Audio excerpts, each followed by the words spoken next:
పోగొట్టుకున్న దానికంటే శ్రేష్టమైన దాన్ని పొందుకో. ఆమేన్. అసలు క్రైస్తవుడు తన ఆధ్యాత్మిక జీవితంలో ఎందుకు పోగొట్టుకుంటాడు? పోగొట్టుకున్న దాన్ని తిరిగి పొందుకునేది ఎలా? ఒక వ్యక్తి ఏదైనా పోగొట్టుకోవటానికి కారణం అది ఆరోగ్యమే కావచ్చు, భక్తి జీవితమే కావచ్చు, ఆస్తే కావచ్చు, ఐశ్వర్యమే కావచ్చు, maybe what ever it maybe. ఒక ఆత్మీయుడు తన ఆధ్యాత్మిక జీవితంలో పోగొట్టుకోవటానికి 2 కారణాలు. యోబు ఆరోగ్యం కోల్పోయాడు, ఆస్తి కోల్పోయాడు. దానికి కారణం దేవుని పరీక్ష ఎదుర్కొన్నాడు. మన జీవితంలో కూడా దేవుడు కొన్నిసార్లు మనలను పరీక్షిస్తాడు. ఆరోగ్యం దూరం చేసి, ఆస్తి దూరం చేసి, సుఖవంతమైన నెమ్మదైన జీవితాన్ని కొన్నిసార్లు దేవుడు తన చిత్తానుసారంగా దూరం చేసినప్పుడు నువ్వు ఎలా బ్రతుకుతావో నిన్ను పరీక్షించడానికి కొన్ని సందర్భాల్లో శ్రమల కొలిమిలో దేవుడు పుటం వేస్తాడు. అయితే ప్రతి సందర్భం దేవుని పరీక్ష అని అనటానికి వీల్లేదు. దావీదు ఇక్కడ కోల్పోవటానికి కారణం ఏంటంటే, దావీదు కొన్ని బుద్ధిహీనపు అడుగులు వేశాడు. దేవుని చిత్తానుసారం కానీ కొన్ని తప్పటడుగులు వేయటాన్ని బట్టి బహుదారుణంగా అత్యంత దయనీయమైన స్థితిలో దావీదు చిక్కుకున్నాడు. అది సెకండ్ సెషన్లో చెప్పాను. ఈ వాక్యం వింటున్న బిడ్డలరా, ఒక్కసారి మనసు పెట్టి ఈ మాట ఆలోచించండి. ఈరోజు మందిరానికి వచ్చిన నీ జీవితంలో నువ్వు పోగొట్టుకున్న దానిగా ఉన్నావా, పొందుకున్న దానిగా ఉన్నావా? నీ ఆత్మీయత పోగొట్టుకోలా, నీ ప్రార్థనా జీవితాన్ని పోగొట్టుకోలా, దేవుడు నీకు ఇచ్చిన ప్రతిదాన్ని కాపాడుకుంటూ ఉన్నావు అన్నట్లుగా నీ మనసాక్షి చెప్తుందా? శిక్లకులో దావీదు సమస్తము కోల్పోయి రిక్తుడిగా కనపడినట్లు, అయ్యా ఒకప్పుడు నా ఆత్మీయత లేదయ్యా, ఒకప్పుడు నా ఆరోగ్యం లేదయ్యా, ఒకప్పుడు నా నెమ్మది ఈరోజు నా కుటుంబంలో లేదయ్యా, ఏదో పేరుకు బ్రతుకున్నాననే కానీ దృష్టిలో జనాలు చూసినప్పుడు నవ్వుతూ ఉన్నాను, నవ్వుతో పలకరిస్తున్నాను. ఆ నవ్వు కూడా బలవంతంగా తెచ్చుకుంటున్నానయ్యా. పెదాల మీద నవ్వు ఉంది కానీ గుండెల్లో గుండె కోతయ్యా, గుండెల్లో దుఃఖం కాదు, దుఃఖ సముద్రం గూడుగట్టుకుందయ్యా అన్నట్లుగా. ఒకవేళ పోగొట్టుకున్న స్థితిలో ఈరోజు ప్రభు సన్నిధికి వచ్చావా? ఒక శుభవార్త. నీ బుద్ధిహీనతను బట్టి నువ్వు పోగొట్టుకున్నా, దేవుని పరీక్ష వల్ల నువ్వు పోగొట్టుకున్నా, నీవు ఆరాధించే నీ దేవుడు ఎవరో తెలుసా? పోగొట్టుకున్న దానికంటే శ్రేష్టమైన దాన్ని నీ ఒడిలో వేయటానికి దేవుడు సమర్థుడు. ఒక మార్గం మొయ్యబడితే అంతకంటే శ్రేష్టమైన మార్గాలు దేవుడు నీకు తెరవగలిగిన వాడు. ఎస్, పరిశుద్ధ గ్రంథమైన బైబిల్లో యెరికో పట్టణస్థులు ఇశ్రాయేలు ప్రవేశించకూడదని తలుపులు మూశారు. విచిత్రం ఏంటో తెలుసా? యెరికో పట్టణస్థులు తలుపులు మూస్తే దేవుడు ప్రాకారాలు తెరిచాడు. అంటే నీ జీవితంలో ఒక చిన్న అవకాశాన్ని పోగొట్టుకుంటే, పోగొట్టుకున్నానులే, ఇక నేను పొందుకోనిలే, తిరిగి సంపాదించుకోవటం దుర్లభం కల్లా అని అనుకోకు. నీవు ఆరాధించే నీ దేవుడు ఏం కోల్పోయి వచ్చినా, ఏం పోగొట్టుకొని వచ్చినా విశ్వసించు. నేను చెప్పినట్లుగా నువ్వు బ్రతకగలిగితే పోగొట్టుకున్న దానికంటే శ్రేష్టమైన దాన్ని నీ ఒడిలో దేవుడు వేయునుగాక. దావీదు కోల్పోయిన దానికంటే శ్రేష్టమైనది ఎలా పొందుకున్నాడు? మనం పొందుకోవాలంటే ఏం చేయాలి? సిక్లకులో 600 మంది ప్రాణ స్నేహితులు. వాళ్ళు ఎవరయ్యంటే దావీదుతో అన్నారు, దావీదు నీ ప్రాణానికి, మీకు అర్థమైంది కదా, అదే చెప్పాలి. ప్రాణ స్నేహితులు అన్నా కదా, ఏమన్నారు దావీదుతో? నీ ప్రాణానికి నా ప్రాణం, మా ప్రాణ స్నేహితులు అనేటువంటి వారు దావీదుతో పాటు వాళ్ళు కూడా నష్టపోయారు. దావీదు ఏడ్చాడు, 600 మంది ఏడ్చారు. ఇప్పుడు 600 మంది ఏమనుకున్నారు తెలుసా? మనకెందుకు ఈ కష్టం వచ్చింది, మనకెందుకు ఈ నష్టం వచ్చింది? దావీదు అనేవాడితో ఉండటాన్ని బట్టే కదా. సో కాబట్టి అసలు దావీదు అనేవాడు భూమి మీద లేకుండా చేస్తే పోలా అని 600 మంది దావీదును రౌండప్ వేశారు. రౌండప్ వేసి ఒక్కొక్కళ్ళు చేతితో రాళ్ళు పట్టుకొని ఆ రాళ్ళు రువ్వి దావీదును చంపాలని సిద్ధపడ్డారు. దావీదు ఏ స్థితిలో ఉన్నాడో ఇంకొకసారి చెప్తాను. అప్పటికే సౌలు చేత తరమబడుతున్నాడు. వీరి వలె దావీదు తన భార్యలను, పిల్లలను, ఆస్తిని పోగొట్టుకున్నాడు. మూడవది, ఎవరు ప్రాణ స్నేహితులని నీ ప్రాణానికి నా ప్రాణం అన్నారో ఆ ప్రాణ స్నేహితులే ప్రాణం తీసే శత్రువులుగా మారిపోయారు. ఇలాంటి దయనీయ స్థితిలో దావీదు కూలిపోకుండా, దావీదు కృంగిపోకుండా అక్కడ చక్కటి మాట రాసింది. అయితే దావీదు దేవుడైన యెహోవాని బట్టి ధైర్యము తెచ్చుకొనెను అని రాసి ఉంటుంది. చూడండి ఆ మాట. ఆపుదాం అక్కడ. చివరి మాట నాతో కలిసి చెప్పండి. తమ తమ కుమారులను బట్టి, కుమార్తెలను బట్టి జనులందరికీ ప్రాణము విసిగినందున రాళ్ళు రువ్వి దావీదును చంపుదాము రండి అని వారు చెప్పుకొనగా, దావీదు తన దేవుడైన యెహోవాను బట్టి ధైర్యము తెచ్చుకొనెను. ఒకసారి చూడండి. 600 మంది దావీదు చుట్టూతా ఏం చేశారని చెప్పాను? దావీదు చుట్టూతా రౌండప్ వేశారు. ఇక రాళ్ళు పట్టుకొని రువ్వి చంపేద్దాం అనుకున్నారు. దావీదు అనుకోవాలి, నాన్న నేనే చచ్చిపోదాం అనుకున్నా. సరే, నేను చచ్చిపోతే అది బలవన మరణం, ఆత్మహత్యగా అయిపోద్ది కదా. ఆత్మహత్య చేసుకొని చచ్చిపోతే నేను పరలోకానికి వెళ్ళను అంటారు కదా. కాబట్టి ఆ పుణ్యమేదో మీరు కట్టుకొని నన్ను చంపేయండి అయ్యా, బ్రతకాలని ఆశ లేదు, నన్ను చంపేయండి అయ్యా అని మరణానికి అప్పగించుకోవాలా, చావును కోరుకోవాలా. అలాంటి సంక్లిష్టమైన పరిస్థితులలో కూడా దేవుడైన యెహోవాను బట్టి ధైర్యం తెచ్చుకుంటూ ఉన్నాడు. బిడ్డలారా, నీ జీవితంలో నీ చుట్టూతో కూడా ఇంకెందుకు బ్రతికున్నావు? చచ్చిపో. ఎవరి కోసం బ్రతికున్నావు? చచ్చిపో. జీవితాంతం కష్టపడినా ఈ అప్పులు తీర్చలేవయ్యా. ఇంకేముందని బ్రతికావు? ఏముందని బ్రతికావు? నీ భార్య బజారుదైపోయింది, నీ పిల్లలు బజారు పిల్లలు అయిపోయారు. నీకు సమాజంలో ఏ పరువు మర్యాదలు ఉన్నాయి? ఈ బ్రతుకు అవసరమా? ఇలాంటి జీవితం అవసరమా? నా మాటను, చచ్చిపో. ఎందుకు ఈ బ్రతుకుతావు అని నీ చుట్టూతో ఉన్న కొన్ని సమస్యలు నిన్ను భయం వైపు నడిపిస్తాయి, నిన్ను మరణం వైపు నడిపిస్తాయి, ఆందోళన వైపు నడిపిస్తాయి. ఏం మిగిలిందని నేను బ్రతకాలయ్యా? ఎవరి కోసం నేను బ్రతకాలయ్యా? ఆల్రెడీ పిల్లలను కోల్పోయా, ఆస్తిని కోల్పోయా, దేశంలోకి వెళ్దామా రాజు నన్ను తరుముతున్నాడు, తల్లిదండ్రులకు దూరం అయిపోయా. ఇక ఇలాంటి బ్రతుకు నేను బ్రతికే కంటే నేను చచ్చిపోతే మంచిది కదా. ఇలాంటి ఆలోచన దావీదు తన మనస్సులోకి రానివ్వలేదు.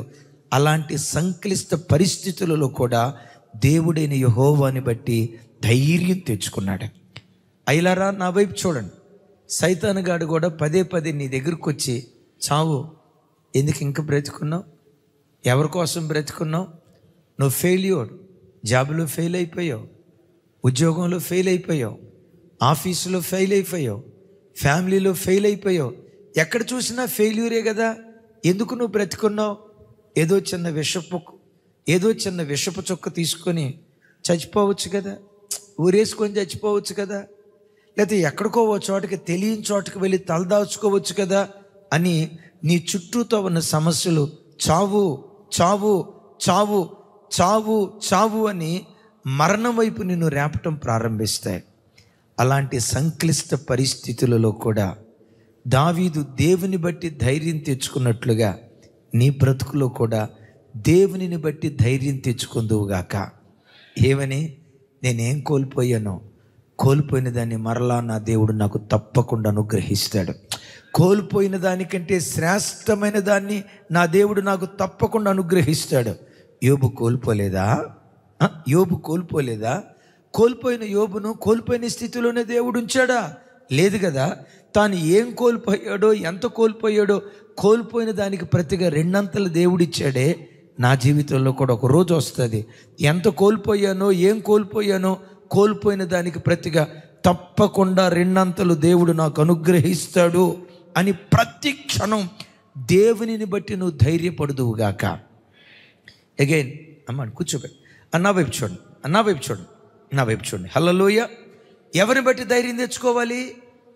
నీ తెలివితేటలను బట్టి కాదు. మాకేం ఎంతమంది బంధువులు ఉన్నారు, ఎంతమంది చుట్టాలు ఉన్నారు. మా మేనమా ఉన్నాడు, ఏలు ఇడిసిన మేనమా ఉన్నాడు, ఏలు పట్టుకున్న మేనమా ఉన్నాడు. మా కులస్తులు ఎంతమంది ఉన్నారు. నా తెలివితేటలు ఎంత ఉన్నాయి. నీ తెలివితేటలను బట్టిన ధైర్యం కాదు, నీ చదువును బట్టిన ధైర్యం కాదు, నీ ఉద్యోగ వ్యాపారాలను బట్టిన ధైర్యం కాదు. దేవుడైన యెహోవాని బట్టి నువ్వు ధైర్యం తెచ్చుకుందువుగాక. అలా మనం ధైర్యంగా బ్రతికితే ఏం జరిగిద్దో హెబ్రీలకు రాసిన పత్రిక అమోఘమైన మాట. ఒకసారి మీరు తెరిస్తేనే ఆ వాక్యం, బైబిల్ తెరిచి చూడండి. హెబ్రీలకు రాసిన పత్రిక, అపోస్తలుడైన పౌలు వారు 10వ అధ్యాయం 35వ వచనం. కాబట్టి మీ ధైర్యమును విడిచిపెట్టకుడి, దానికి ప్రతిఫలముగా గొప్ప బహుమానము కలుగును. పెద్దగా చెప్పాలి మాట, నా వైపు చూడండి. కాబట్టి మీ ధైర్యమును విడిచిపెట్టకుడి. కొంచెం నా వైపు చూసి పెద్దగా చెప్పాలి. కాబట్టి మీ ధైర్యమును విడిచిపెట్టకుడి. ఏం విడిచిపెట్టద్దు? చెప్పాలి. ఎవరిని బట్టినగా ధైర్యం? నా దేవుడు నాకున్నాడు, నాకు మంచి రోజులు ఇవ్వకపోతాడా? నేను నవ్వే దినాలు ఇవ్వకపోతాడా? ఆనంద డోలికల్లో తేలియాడే రోజులు నాకు ఇవ్వకపోతాడా? మునుపటి కంటే శ్రేష్టమైన బ్రతుకు దేవుడు నాకు ఇవ్వకపోతాడా అని ప్రతి క్షణం దేవునిని బట్టిన ధైర్యాన్ని మనం విడిచిపెట్టకుండా ఉందుముగాక. అందుకని అంటాడు, కాబట్టి మీ ధైర్యమును విడిచిపెట్టకుడి, దానికి ప్రతిఫలముగా గొప్ప బహుమానము కలుగును. నువ్వు ధైర్యంగా బ్రతికితే నీ ధైర్యానికి ప్రతిగా గొప్ప బహుమానం నీ ఒడిలో తప్పకుండా దేవుడు వేస్తాడు. మరి నువ్వు పిరికోడు అయిపోతే బహుమానాన్ని కోల్పోతావు. నువ్వు పిరికి దానివైతే, ప్రతిదానికి భయపడితే ఎందుకు ఈ బ్రతకటం? చచ్చిపోతే పోదా? ఎంతమంది చచ్చిపోవట్లా, నేనెందుకు బ్రతకాలా అని నీ కలిగిన సమస్యను బట్టి నువ్వు పిరికి దానివై ప్రతి క్షణం కృంగిపోతూ ఉంటే అప్పుడు ఏం జరిగిద్దో తెలుసా? నీకు దక్కాల్సిన బహుమానాన్ని నువ్వు పొందుకోలేవు. నా దేవుడు ఈరోజు చెప్తున్నాడు, యేసు నామం పేరిట నీకు గొప్ప బహుమానం దేవుడిచ్చునుగాక, గొప్ప బహుమానం దేవుడిచ్చునుగాక. ఆ గొప్ప బహుమానం దేవుని యొద్ద నుండి నువ్వు పొందుకోవాలంటే చెప్పండి, ఎలా బ్రతకాలి? ఇట్లా అనండి తమ్ముడా, అనండి గట్టిగా. ఎట్లా? అప్పులు, అనారోగ్యం, కష్టపడి చదివితే ఉద్యోగం రాలా, వ్యాపారం అంతగా సాగట్లా, ఆర్థికంగా చితికిపోయావు, వచ్చిన డబ్బులన్నీ ఈఎంఐకే పోతున్నాయి. ధైర్యం అనేది భయం అన్నట్టు చెప్తున్నారు మీరు. నీ ధైర్యానికి ప్రతిగా గొప్ప బహుమానం ఇస్తాడు. మన లైవ్ చూసే కుటుంబం మంచి భక్తి కలిగిన బిడ్డలు, వాళ్ళ ముగ్గురు సిస్టర్స్, బహుగా దేవుడు ఆశీర్వదించాడు. ఒక అమ్మాయి ఎస్బీఐలో మేనేజర్, సీనియర్ మేనేజర్గా గొప్ప ఉద్యోగం చేస్తుంది. తతిమ ఇద్దరు చెల్లెళ్ళు సాఫ్ట్వేర్ ఇంజనీర్లుగా, ఒక అమ్మాయి హైదరాబాద్లో, ఇంకొక అమ్మాయి బెంగళూరులో, బహుగా దీవించబడిన బిడ్డలు. ఒకరోజు ఆ ఇంటికి వెళ్ళాం. ఆ బిడ్డలు ఎంతో సంతోషంగా, అన్నయ్య దేవుడు మమ్మల్ని పెంట కుప్పల మీద నుంచి లేవనెత్తాడు అన్నయ్య, ఒకప్పుడు రెక్కాడినా డొక్కాడని పేద పరిస్థితి అన్నయ్య, మాకు మొద్దన్నం ఎవరు పెడతారా అని ఎదురు చూసిన దినాలు అన్నయ్య, దేవుడు ఆశ్చర్యకరుడు అనే మాట బైబిల్లో చదివేమే కానీ మా జీవితంలో జరిగిందన్న. ఇది జరుగునా అని అనుకొనని భేకర కార్యాలు దేవుడు జరిగిస్తాడు అని బైబిల్లో చదివేమే కానీ ఆ కార్యం మా జీవితంలో జరిగిందన్నయ్య. పరిశోధింపజాలని మహాకార్యాలు చేస్తాడు అని బైబిల్లో రాసింది కదా, ఆ కార్యం మా జీవితంలో జరిగిందన్నయ్య. దేవుడు ఈరోజు మమ్మల్ని నిలవబెట్టిన ఈ స్థితిని చూసి ఇది కళ నిజమా, నిజ జీవితంలో జరుగుతుందా, మా కళలో జరుగుతుందా అని ఒక ఆశ్చర్యం, ఒక వింత, నిజంగా మా బ్రతికే ఒక ఆశ్చర్యం అయిపోయిందన్న అని చెప్తూ ఉంటే ఈలోపు చిన్నమ్మాయి వచ్చి అంటది, ఒకవైపు గుండెల నిండా సంతోషం ఉంది కానీ అన్నయ్య గుండెల్లో ఒకంత బాధ. మా అమ్మే గనక కొంతకాలం ఓర్చుకొని ఉంటే ఈ ఆశీర్వాదాన్ని కనులారా చూసేది కదా. మా నాన్న ప్రభువు నమ్ముకోకుండానే చనిపోయాడు. ప్రభువు నమ్ముకోకుండా చనిపోయిన కష్ట స్థితిలో మా అమ్మ ప్రభు దగ్గరికి వచ్చింది. మా అమ్మకు 3 ఆడపిల్లలు అన్నయ్య. ఈ 3 పెంచే విషయంలో మా తల్లి పడిన కష్టం, అనుభవించిన ఇబ్బంది ఇంత అంత కాదన్నయ్య. కుటుంబాన్ని కొంతకాలం సాకి ఒకానొక సందర్భంలో నా తల్లి జీవితం మీద విరక్తి చెంది, ఆ ఒంటరితనాన్ని బట్టి, ఒంటరిగా ఉండటాన్ని బట్టి కొంతమంది లోకస్తులు కొంటెగా చూసి కొన్ని రకాలుగా మానసికంగా నలిగిపోయింది అన్నయ్య. అప్పుడు మా అమ్మ ఈ పిల్లలు నేను సాకలేనని మా మేనమామకు అప్పగించి ఆత్మహత్య చేసుకొని చచ్చిపోయింది అన్నయ్య. ఆత్మహత్య చేసుకొని చచ్చిపోయింది అన్నయ్య. మా మేనమామే పేద స్థితిలో ఉన్నాడు అన్నయ్య. ఆయనకి పిల్లలు. ఆ పిల్లలకు ముద్దన్నం పెట్టి మాకు ముద్దన్నం పోసి, వాళ్ళకి గంజి పోసి మాకు గంజి పోసి కష్టాల్లో పెరిగామన్నయ్య. అయితే మా అమ్మ పిరికితనంతో చనిపోయింది, కానీ మేము ప్రభువును బట్టి ధైర్యంగా బ్రతికామన్నయ్య. ఈ దేవుడు నమ్మదగిన వాడు కదా. పెంట కుప్పల మీద నుండి పైకెత్తే దేవుడు కదా. శిథిలాలలో కూరుకుపోయిన బ్రతుకులను లేవనెత్తి శిఖరాల మీద కూర్చోబెట్టడానికి దేవుడు శక్తి కలిగిన వాడు కదా. ఇది జరుగునా అని అనుకొనని భీకర కార్యాలు జరిగించే దేవుడు కదా. అనాథలను అందలమెక్కించగలిగిన శక్తివంతుడైన దేవుడు కదా. ఏ రోజుకైనా మా కన్నీళ్లు ప్రభు తుడుస్తాడు. ఏ రోజుకైనా మా తలలు దేవుడు పైకెత్తుతాడు అన్న ధైర్యంతో బ్రతికేవన్నా. ఆ చెల్లి చెప్తుంది, మా ధైర్యాన్ని దేవుడు వమ్ము చేయలేదన్నా, ధైర్యాన్ని గట్టిగా పట్టుకున్నాము గనుకే గొప్ప బహుమానాన్ని దేవుడు మాకు ఇచ్చాడన్న. ఆ చిన్నమ్మాయి అంటది, మా తల్లి ఇంకొంచెం కాలం ఓర్చుకుంటే మా ఆశీర్వాదాన్ని కళ్ళతో చూసేది కదా. నా దేవుడు నన్ను మర్చిపోలేదు, నా పిల్లల్ని మర్చిపోలేదు. ఆనందంగా మా తల్లి ప్రభు దగ్గరికి వెళ్ళేదే కదా. నా ప్రభు బిడ్డలరా, ఆ బిడ్డలు చెప్తున్న మాట, అలాంటి పేద స్థితిలో కూడా మేము భయపడకుండా ధైర్యంగా దేవుని సన్నిధిలో బ్రతికాం. ఆ ధైర్యానికి దేవుడు గొప్ప బహుమానం ఇచ్చాడు. చప్పలు కొడుతూ స్తోత్రాలు చెప్దా. నా వైపు చూడండి. చెల్లి, తమ్ముడు, నీ చుట్టూతో ఎలాంటి స్థితిగతులు ఆవరించిన పిరికి దానిలాగా పారిపోకు. చచ్చిపోవాలన్న ఆలోచన రానివ్వకు. ఎందుకు ఈ బ్రతుకు, నా కర్మ, ఏం ఉద్ధరించానని అని నిన్ను కృంగ తీసుకుంటూ ఆలోచించుకో. ఏ నాటికైనా మంచి దినాలు తప్పకుండా దేవుడు నీకు అనుగ్రహిస్తాడు. కొంచెం గట్టిగా చెప్దాం. నా వ్యక్తిగతంగా రూతు చరిత్ర నాకు ఇన్స్పిరేషన్. రూతు ఎవరో తెలుసా? మోయాబు దేశంలో మెలెకు దేవత దగ్గర యాజకురాలు. అంటే ఒక మాటలో చెప్పాలంటే పాస్ట్రమ్ గారు. దేశంలో ఉన్న ప్రజలంతా ఈ తల్లి దగ్గరకు వచ్చేవాళ్ళు. అంటే దేశంలో పాస్ట్రమ్ గారు, దేశం అంతటికి ఆవిడ పాస్ట్రమ్ గారు. అంటే పెద్ద పాస్ట్రమ్ గారా, చిన్న పాస్ట్రమ్ గారా?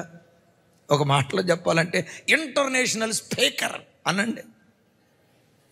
ఏ స్పీకరు? నేషనల్ కాదు, ఇంటర్నేషనల్ స్పీకర్. ఆ తల్లికి అంత ఘనత. కానీ దేవుని వాక్యం దర్శించిన తర్వాత ఆ విగ్రహారాధన విడిచిపెట్టి నిజదేవుని దగ్గరికి వచ్చింది. నిజదేవుని దగ్గరికి వచ్చిన తర్వాత దేవుడే రెడ్ కార్పెట్ ఇలా నిజదేవుని వైపు తిరిగిన కొంతకాలం తర్వాత పెనిమిటి చనిపోయాడు.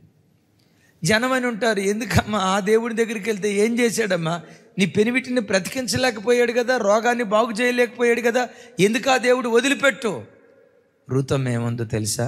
చావైనా బ్రతుకైనా ఈ దేవునితోనే. ఆఖరి శ్వాస వరకు ఆ దేవుని కొరకే నేను బ్రతుకుతా. ఆయన శరీర సంబంధమైన మేలు కొరకు ఆయన దగ్గరికి రాలేదు కదా. ఆయన నిజదేవుడు గనుక, ఆయన ఒక్కడే ఏకైక దేవుడు గనుక, ఆయన నిజమైన దేవుడు కనుక ఆయన దగ్గరికి నేను రాగలిగా. నో ఒకరోజు అత్తయ్య వచ్చింది, అమ్మా నేను బెత్లెహేంకి వెళ్తున్నాను, నువ్వు ఎక్కడే ఉండి ఒక పెళ్లి చేసుకోమ్మా అని అన్నారు. రూతు ఏమందో తెలుసా? అత్తయ్య ఇక్కడ ఉండమని నన్ను అనొద్దు. ఎందుకో తెలుసా?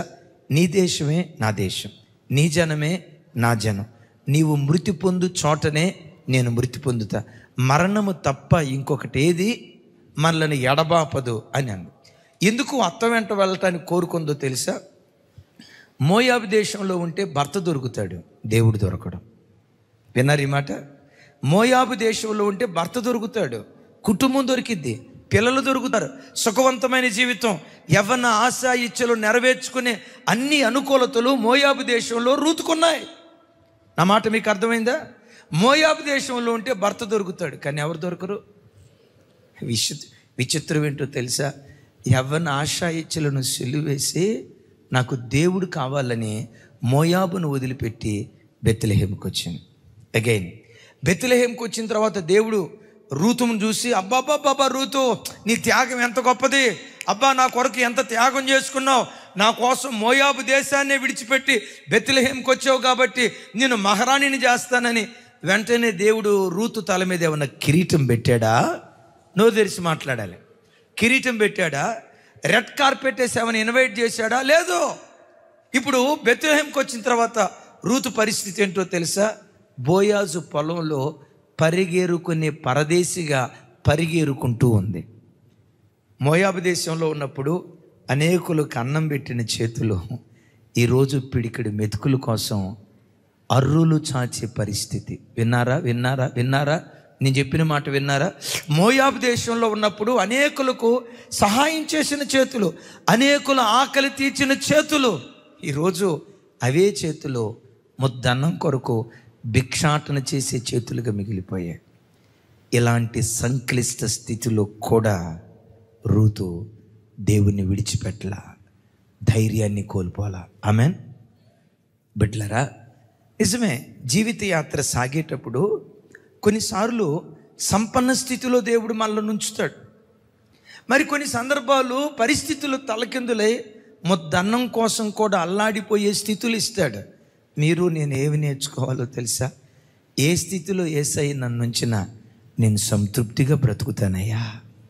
సమృద్ధిలో ఉంచినా దేవునికి స్తోత్రం, కరువులో ఉంచినా, పెద్దగా చెప్పాలి, మీరు ఎట్టున్నారో తెలుసా?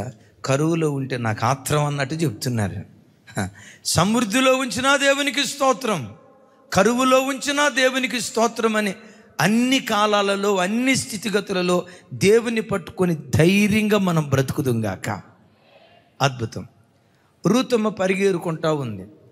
పరిగె సహజంగా పంట పొలంలో పని వాళ్ళ వెనక ఏరుకుంటూ వెళ్తారు కదా. పని వాళ్ళు పంట పొలం కోసుకొని కుప్పలేస్తూ ఉంటే అక్కడక్కడ పరిగె పడిపోయి ఉంటుంది. పరిగేరుకునే వాళ్ళు ముందుంటారా వెనకుంటారా? ముందెవరుంటారు? అందరూ ముందున్నారు. పాప రూతమ్మ తల్లి అక్కడ పరిగిన పరిగా ఎక్కడ పరిగుందని చూసుకుంటా ఏరుకుంటుంది. నేనంట మోయాబు దేశంలో వెదజల్లిన చేతిలో ఈరోజు ముద్దన్నం కోసం అర్రులు చాచే చేతులు. ఏం చేశాడమ్మా దేవుడు? వెళ్ళిపో. నో, ఈ రూతు చరిత్ర తప్పకుండా ఏదో ఒక రోజు నా దేవుడు మారుస్తాడు. పెద్దగా చెప్దాం. ఏదో ఒక రోజు నా బ్రతుకు దినాల్లో శ్రేష్టమైన దినాలు తప్పకుండా దేవుడు ఇస్తా. ఇచ్చినా ఇవ్వకపోయినా దేవునికి స్తోత్రం. నాకు నా ప్రభు ఉన్నాడు కదా, అదే నాకు చాలని అందరికంటే వెనక పంట పొలంలో పరిగేరుకుంటా ఉంది. పని వాళ్ళు ముందున్నారు. బోయాజు పొలంలో రూతమ్మ స్థానం లాస్ట్ అనండి. ఒకరోజు ఆ పంట పొలంలో దేవుడు ఏమని స్వరం వినిపించాడు చెప్పంటారు? నా వైపు చూడాలి. ఎబో టౌన్ అన్నాడు. అనండి ఒకసారి, కొంచెం పెద్దగా వినపడలా. అవి ఇట్రా పెద్దగా ఇటు తిరుగుండు. ఇప్పుడు మీరు అనండి. ఇప్పుడు రూతు ఎక్కడికి వెళ్ళింది? చివరి స్థానంలో ఉన్న రూతు మొదటి స్థానానికి వెళ్ళి ఆ పంట పొలానికి యజమానురాలుగా మారిపోయింది. అంతేనా? ఆ రూతు బోయాజును వివాహం చేసుకోవటం, వారిలో నుండి ఒబేదు రావటం, ఒబేదులో నుండి యెషయి రావటం, యెషయిలో నుండి దావీదు రావటం, దావీదులో నుండి లోకరక్షకుడైన యేసుక్రీస్తు ప్రభువారు ఈ రూతమ్మలో నుంచి వచ్చారు. ఎక్కడి నుంచి వచ్చారు? నేను అడుగుతా. రూతమ్మ నీకెంత గొప్ప బహుమానం దేవుడు ఎందుకు ఇచ్చాడమ్మా? నా ధైర్యానికి ప్రతిగా దేవుడిచ్చిన బహుమానం. ధైర్యానికి నువ్వు చెప్పిన మాట ధైర్యం అన్నట్లేదురా నాయన.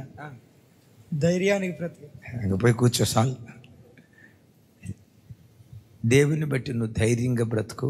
ఏదో ఒక రోజు ప్రతిఫలం కోసుకునే కృప దేవుడిస్తాడు.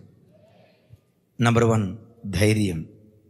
నంబర్ 2, నా వైపు చూడండి.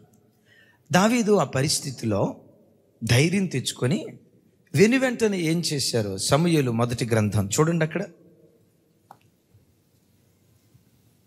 7వ వచనం.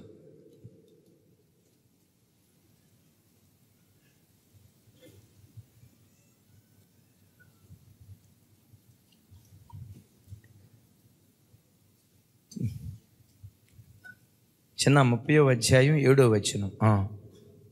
పిమ్మట దావీదు ఏఫోదు తెమ్మని యాజకుడుగు అహీమెలెకు కుమారుడైన అబ్యాతారుతో చెప్పగా, అబ్యాతారు ఎఫోదును దావీదు నొద్దకు తీసుకొని వచ్చెను.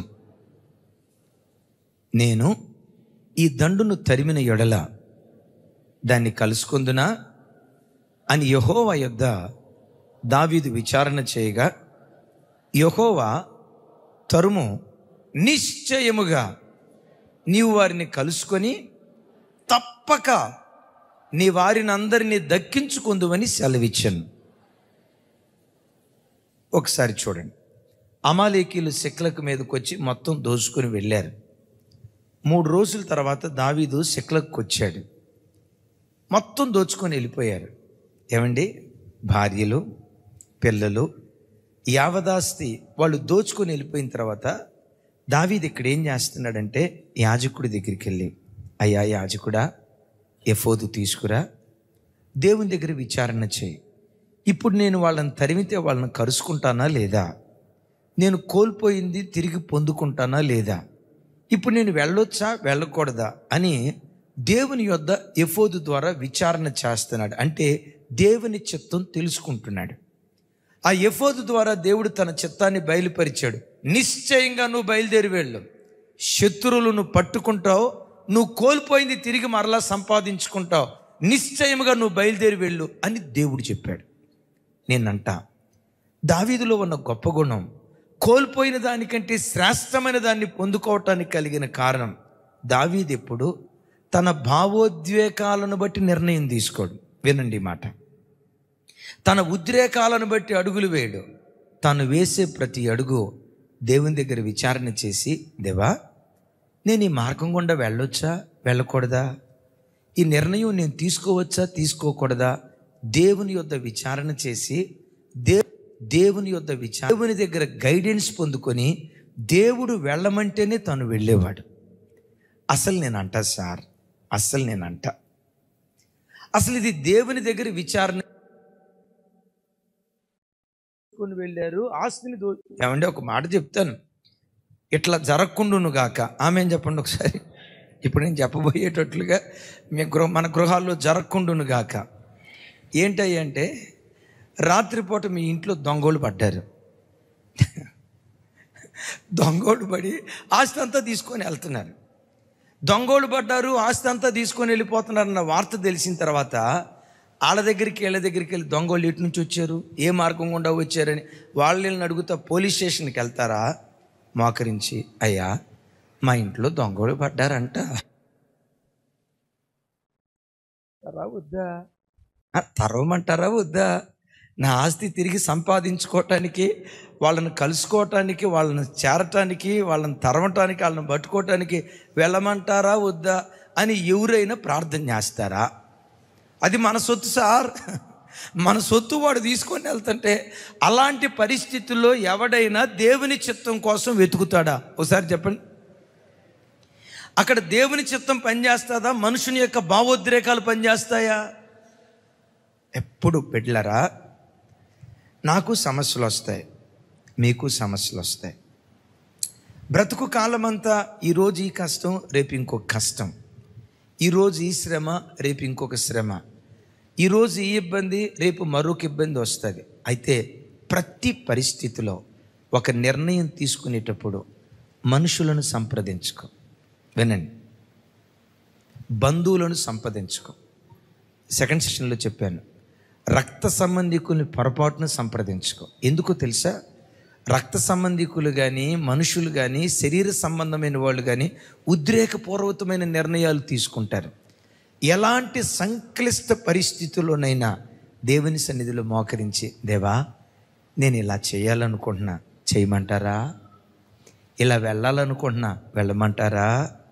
వినండి, ఇలా వెళ్ళాలనుకుంటున్నా, వెళ్ళమంటారా అని దేవుని సన్నిధిలో నువ్వు ప్రార్థన చేయి. ఆయన సన్నిధిలో నువ్వు విచారణ చేస్తే, ప్రార్థన చేస్తే, ఈయన మాట్లాడకుండా మౌనంగా ఉండే మాయాస్వరూపి కాదు, తన ప్రజలతో ముఖాముఖిగా దేవుడు మాట్లాడతాడు. చప్పలు కొడితే యేసయ్యకు స్తోత్రాలు చెప్పా.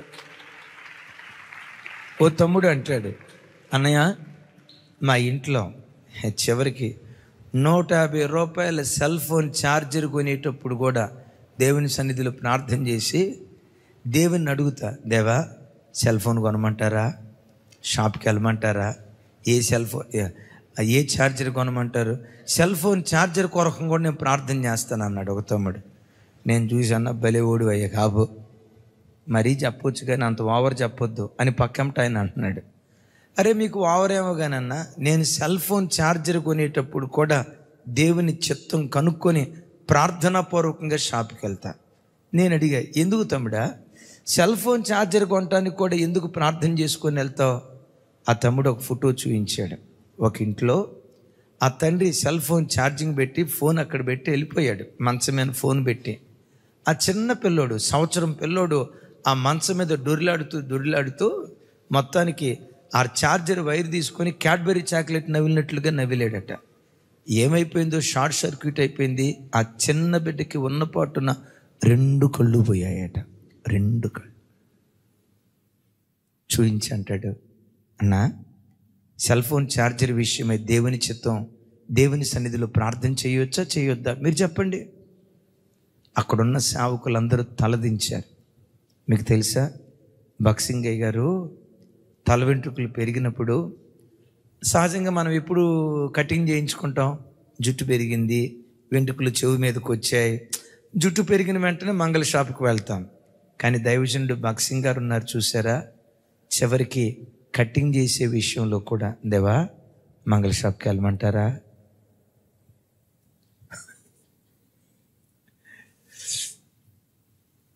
ఆ భక్తుల ఆత్మీయ స్థాయి చూడండి. దేవా మంగళ షాప్కి వెళ్ళమంటారా? కటింగ్ చేసుకోమంటారా? ఇప్పుడు మనకు కొన్ని ఎట్లా ఉంటాయంటే, ఊరుకోండి మరి విచిత్రం కాకపోతే అన్నట్లుంటాయి. ఆ భక్తులు వేసే ప్రతి అడుగు దేవుని చిత్తాన్ని కనుక్కున్నారు. దేవుని చిత్తాన్ని కనుక్కుంటే ఏం జరిగిద్దో తెలుసా? బైబిల్లో ఒక అద్భుతమైన మాట, లోకము దాని ఆశలు గతించిపోతాయి కానీ దేవుని చిత్తమును జరిగించువాడు నిరంతరము నిలుస్తాడు.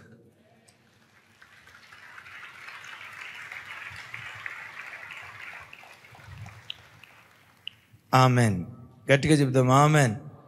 కొంచెం పెద్దగా, నాకు వినపడలా. దేవుని చిత్తమును జరిగించువాడు నిరంతరం. సూరజ్ ఎట్రా రే తమ్ముడు, నువ్వురా.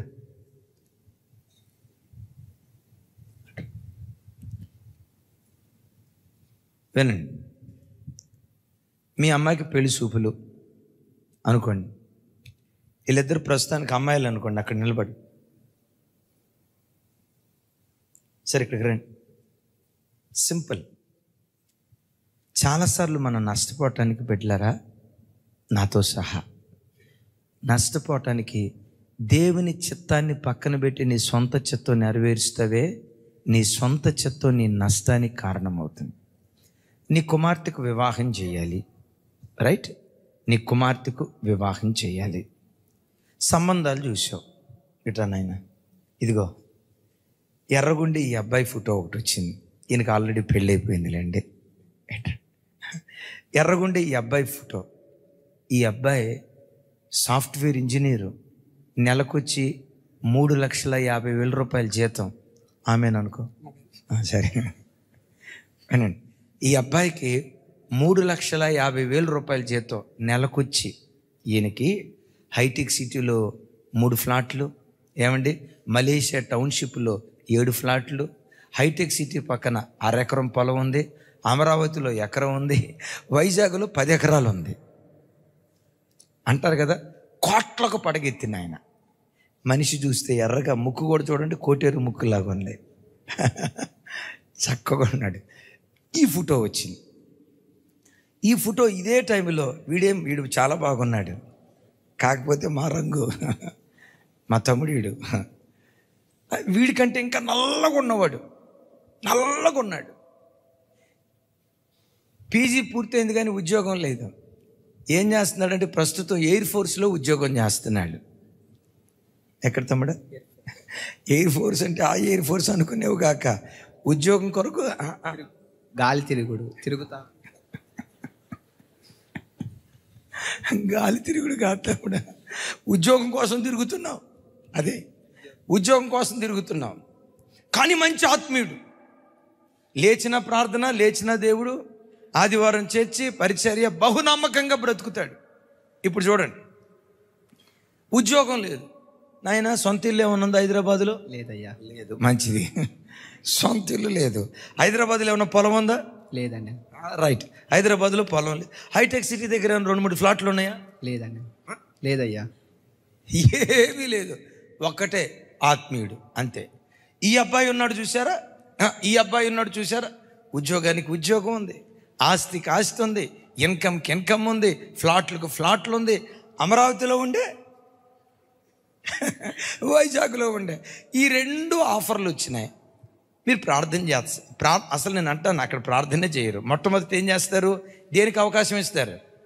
మా తల్లి ఇంకేముంది, అబ్బాయి చూస్తే బంగారం లాగా ఉన్నాడు, ఇంత ఉంది, సో ఈ అబ్బాయికే ఇచ్చి, దీనికి ప్రార్థనే ఉండదు. ఒకవేళ ఎవరైనా భక్తి కలిగిన వాళ్ళు ప్రార్థన చేస్తే ఆ ప్రార్థనలో ఈ నల్లట బంగారాన్ని చూపించాడు, ఏమీ లేని ఈ అబ్బాయిని చూపించాడు. వెంటనే మీరు ఏమనుకుంటారో తెలుసా? తూచ్, ఇది దేవుని చిత్తం కాదు. దేవుడు వచ్చి, భక్త, ఈ బిడ్డనే తీసుకొని నీతో మాట్లాడుతున్నా, కలలో నుంచి తుల్లిపడి లేచి సాతాను తన స్వరం వినిపించినట్టున్నాడు. ఏదేం తోటలో అవ్వ ఆదాములకి వినిపించాడు కదా అమ్మా, నాతో సహా. నేను ఏ విషయంలోనైనా ఈరోజు నష్టపోయిన స్థితిలో ఉన్నానంటే, దేవుని చిత్తాన్ని పక్కన పెట్టి స్వయానికి అప్పగించుకున్నానే, ఆ స్వయమే నాకు నష్టాన్ని తెచ్చింది. దేవుని చిత్తానికి తల వంచిన ప్రతిసారి ఆ చిత్తం చేసేటప్పుడు చేదుగా ఉందేమో, కానీ భవిష్యత్తులో ఆ చేదు మాధుర్యంగా దేవుడు మారుస్తూ వచ్చాడు. అటు ఆమేన్. అలాంటి సంక్లిష్ట స్థితిలో దేనికోసం వెళ్ళాడు? దేవుని. అసలు దావీదు తన ఆత్మీయ అంతస్తు ఎంత విచిత్రంగా ఉంటుందో ఇంకో మాట కూడా చెప్తా చూడండి. సమూయేలు 2వ గ్రంథం 5వ అధ్యాయం 17వ వచనం. 5వ అధ్యాయం 17వ వచనం. నాతో కలిసి చెప్పండి. జనులు ఇశ్రాయేలీల మీద రాజుగా దావీదునకు పట్టాభిషేకం చేసిరని ఫిలిష్తీయులకు వినబడినప్పుడు దావీదును పట్టుకొనుటకై ఫిలిష్తీయులందరూ వచ్చిరి. దావీదు ఆ వార్త విని ప్రాకార స్థలమునకు వెళ్ళిపోయాను. ఫిలిష్తీయులు దండెత్తి వచ్చి రెఫాయిము లోయలో వ్యాపింపగా దావీదు, నేను ఫిలిష్తీయులకు ఎదురుగా పోయేదనా, వారిని నా చేతికి అప్పగింతువా అని యెహోవా యొద్ద విచారించినప్పుడు, ఎక్కడి నుంచి పెద్దగా చెప్పండి, నిస్సందేహముగా వారిని నీ చేతికి అప్పగించుదునని యెహోవా సెలవిచ్చాను. ఒకసారి నా వైపు చూస్తారా? నా వైపు చూడండి. ప్రారంభ మాట, జనులు దావీదును రాజుగా పట్టాభిషేకము చేసిరి. అంటే దావీదు ఇప్పుడు ఏమయ్యాడు? రాజుగా పట్టాభిషేకం చేయబడ్డాడు. ఈ వార్త ఎవరు విన్నారు? ఫిలిష్తీయులు విని దావీదుతో యుద్ధం చేయటానికి దిగొచ్చారట. ఎప్పుడు? దావీదు సాధారణమైన వ్యక్తిగా ఉన్నప్పుడు దావీదుతో యుద్ధం చేయటానికి రాలా. దావీదు ఎప్పుడైతే రాజుగా పట్టాభిషేకం చేయబడ్డాడో అప్పుడు సాతాను యుద్ధం చేయటానికి వచ్చాడు. అయ్యలారా, అమ్మలారా, నీ ఆధ్యాత్మిక జీవితంలో నువ్వు భక్తిగా బ్రతుకుదాం అని ఎప్పుడు అనుకుంటావో అప్పుడే సైతాన్ గడు నీ ఇంటి మీద దాడి చేస్తాడు. వద్దు, ఈ లోకం వద్దు, బ్రతికిన కొద్ది దినాలు దేవుని కొరకు బ్రతుకుదాం. ఏముంది పాపలోకంలో? బ్రతికిన కొద్ది దినాలు నీతిగా జీవించుదాం, దేవుని కొరకు బ్రతుకుదామని ఆరాటపడి నిర్ణయాలు తీసుకుంటావే, ఆ ఆరాటపడి నిర్ణయాలు తీసుకునేటప్పుడే సాతాను భక్తిలో నుంచి నిన్ను దిగజార్చాలని, ఆత్మీయ స్థితిలో నుంచి నిన్ను దిగజార్చాలని, నువ్వు కూర్చున్న ఉన్నతమైన ఆధ్యాత్మిక అంతస్తులో నుంచి నేను కిందకు లాగాలని సాతాను శతవిధాల ప్రయత్నం చేస్తాడు. విచిత్రం తెలుసా? నువ్వు తాగుబోతుగా బ్రతికినంతకాలం సైతానుగాడు నేను ముట్టడో, ఇంకో రకంగా చెప్పాలంటే టచ్ మీ నాట్ అంటాడు. అస్సలు పొరపాటున ముట్టడు. నువ్వు పేకాటగాడిగా బ్రతికినంతకాలం, తిరుగుబోతుగా బ్రతికినంతకాలం, అక్రమస్తుడిగా బ్రతికినంతకాలం, లోకాన్ని జురుకుంటూ బ్రతికినంతకాలం సైతానుగాడు నిన్ను ముట్టడో. ఎందుకు లోకాన్ని జురుకునేటప్పుడు సైతానుగాడు మనల్ని ముట్టడో తెలుసా? లోకాన్ని జురుకుంటున్నామంటే అప్పుడు మనం లోకస్తులమే కదా, సైతానుగాడు లోకాధికారి కదా. ఇప్పుడు గమనించ, మనం లోకస్తులు, వాడు లోకస్తుడు. ఇప్పుడు మనం వాడు ఏమవుతామో తెలుసా? జిగిరి దోస్తులు అవుతారు. ఏ దోస్తు అయినా తన దోస్తు మీద దాడి చేస్తాడా? లోకంలో బ్రతికితే వాడు నువ్వు దోస్తా కాబట్టి లోకస్తులు వాడు ముట్టుకోడు, లోకస్తుల వైపు వెళ్ళడు. వద్దు ఈ తాగుబోతు జీవితం. నీతిగా ప్రభు కొరకు బ్రతకాలి, బాప్తిస్మం తీసుకొని చావైన బ్రతుకైన యేసుకు సాక్షిగా జీవించాలని ఎప్పుడైతే నిర్ణయం తీసుకుంటావో అప్పుడే సాతాను నీ మీద దాడి చేయటం ప్రారంభిస్తాడు. దావీదు రాజుగా పట్టాభిషేకం చేయబడ్డాడన్న వార్త ఫిలిష్తీయులు విని యుద్ధానికి దిగొచ్చారు. ఇక్కడ మరలా రాయబడిన విచిత్రం ఏంటో తెలుసా? దావీదు ఆ వార్త విని ప్రాకారము గల స్థలమునకు పోయెను. ఆమేన్. ఆ ప్రాకారము గల స్థలానికి వెళ్ళి దేవుని సన్నిధిలో ప్రార్థిస్తున్నాడు. అయ్యా, ఫిలిష్తీయులు వచ్చారు, యుద్ధానికి వెళ్ళమంటారా? శత్రువుని ఎదుర్కోమంటారా? వెళ్తే మాకు విజయం ఇస్తారా లేదా అని ప్రాకారము గల స్థలానికి వెళ్ళి యెహోవా యొద్ద విచారణ చేస్తున్నారు. సార్, మిమ్మల్ని ఒక మాట అడుగుతాను. దావీదు రాజు కదా, రాజ్యం మీదకి శత్రువులు వచ్చారు అని అంటంతో సహజంగా రాజు ఎవరి దగ్గరికి వెళ్ళాలి? సహజంగా రాజు ఎవరి దగ్గరికి వెళ్ళాలి? సైన్యాధ్యక్షుడి దగ్గరికి వెళ్ళాలి. శతాధిపతులు, దశాధిపతుల దగ్గరికి వెళ్ళాలి. నాన్న, సహస్రాధిపతులారా రండి, శతాధిపతులారా రండి, దశాధిపతులారా రండి. ఏం రాజా పిలిచారు? సైన్యం అంతటిని సిద్ధపరచండి, ఆయుధాలన్నింటినీ సిద్ధపరచండి, ఫిరంగులన్నింటినీ సిద్ధపరచండి, కత్తులు ఖడ్గాలు అన్నీ సిద్ధపరచండి అని సైన్యాన్ని సిద్ధపరచాలి. సైన్యాధ్యక్షుడి దగ్గరికి వెళ్ళాలా? సైన్యం దగ్గరికి వెళ్ళాలా? మరి దావీదు ఎక్కడికి వెళ్ళాడు తెలుసా? సైన్యములకు అధిపతి యెహోవా యొద్దకు వెళ్ళాడు.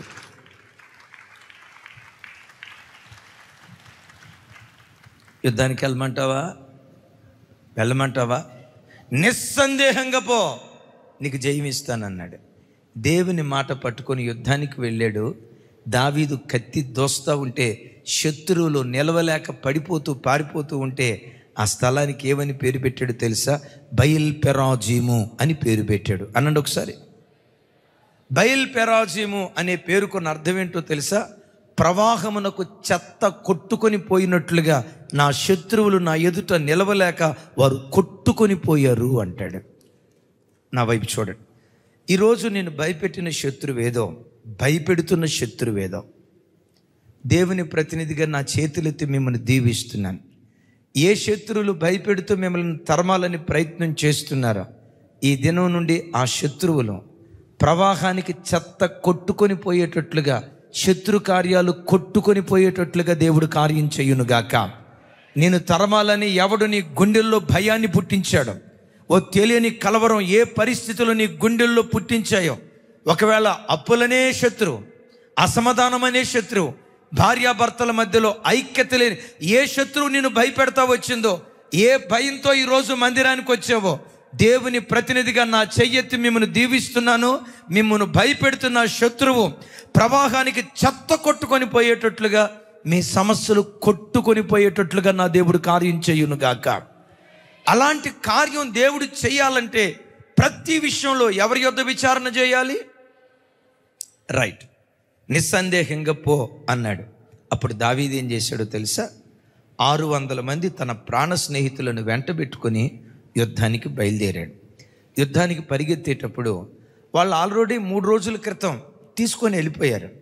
వీళ్ళు ఇప్పుడు ప్రయాణం అయ్యారు. 3 రోజుల క్రితం వెళ్ళిపోయిన వ్యక్తులను పట్టుకోవాలంటే ఎంత ప్రయాసంతో కూడుకుంది. పరిగెత్తారు పరిగెత్తారు పరిగెత్తారు పరిగెత్తారు.